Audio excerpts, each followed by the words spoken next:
Typically, when you think of a flood car, you envision it's a car that's been submerged up to its roof in water. You've seen pictures of, miles and miles of water and cars. You've just seen them bobbing along.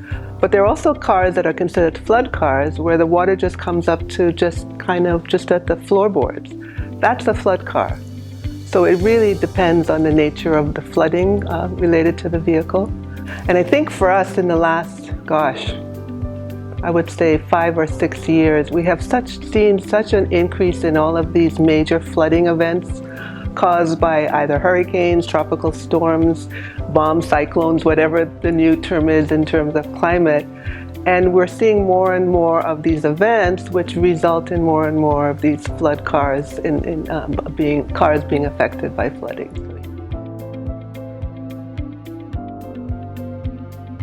Cars are cars, they're not boats. So they're really not, water is not necessarily their friend.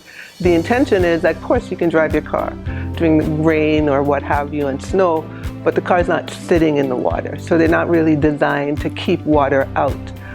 So when there's a flood and the vehicle is sitting in water for some period of time, the potential for water to get into places that are not designed for water, electrical components, a variety of things. One of the key things is the braking systems or within cars, because you may not be able to stop when you want to. So it's really important, and the impact of water on a vehicle's electrical innards is what I would call it, is really critical. And cars we have today are so based on electronics, so it's really important to really be cognizant of the impact of water on your car.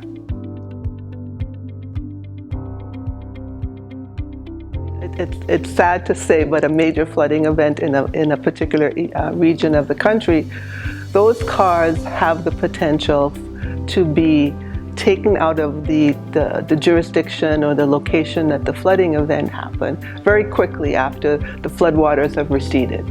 We've seen instances where unscrupulous entities will go into those areas, tow those vehicles out, take them and what we call spin them. They spin them dry, right? And they spritz some new car smell into them, and then ta-da, and then they take that car from, say, Florida, for example, to another state, thousands of miles away on the other side of the country, who may not even realize that there was a flood event in Florida, et cetera, and they offer that car for sale to an unwitting purchaser who says, this is a great deal.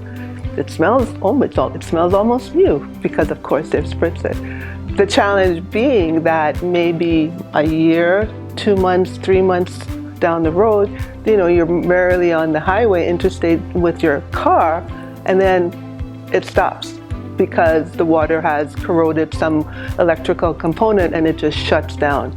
Then you're shut down on a highway and there's nothing to do at that point. So it really is, it's a risk, and the potential of flood vehicles being sold to unwittingly to purchasers is really high. It's a thing I worry about, and there are many things I worry about, but that's one of the items that really concerns me, because again, people don't know.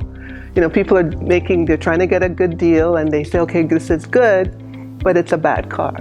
It's a bad car.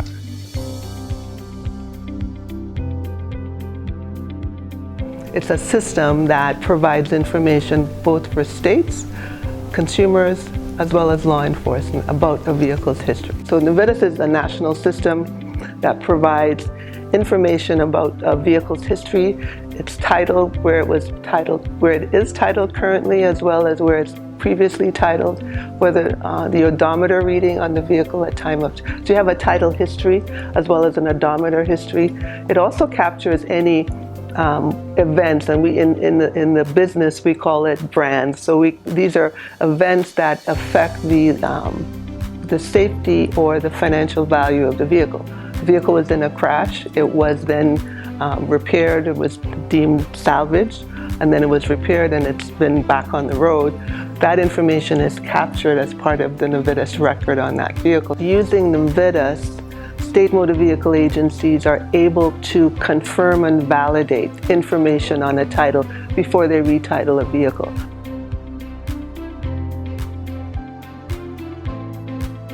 One of the wonderful things about Navitas is not only is it available to states, it's also available to general public. So the general public can in fact check a vehicle history and it, again, to determine if what's being presented by their seller of a vehicle matches what's actually on the title record. We always recommend get a vehicle history report. We strongly encourage you to get a Navitas vehicle history report because it has information from the states in terms of that vehicle's history, as I mentioned before. And the second component is always, always, always, always get that vehicle inspected by a trusted mechanic. Those two things are really critical because although you may visually look at a vehicle and say, oh, this is really great, particularly if it's a good deal, you always have to validate how good a deal it is by really getting the vehicle inspected, because in the inspection process, a really good mechanic will in fact see evidence of damage or flooding that you wouldn't see purely by the naked eye. So the two-step process, preferably a Navitas vehicle history report and have the vehicle inspected, and I think that gives a consumer really good information for them to then make an informed decision.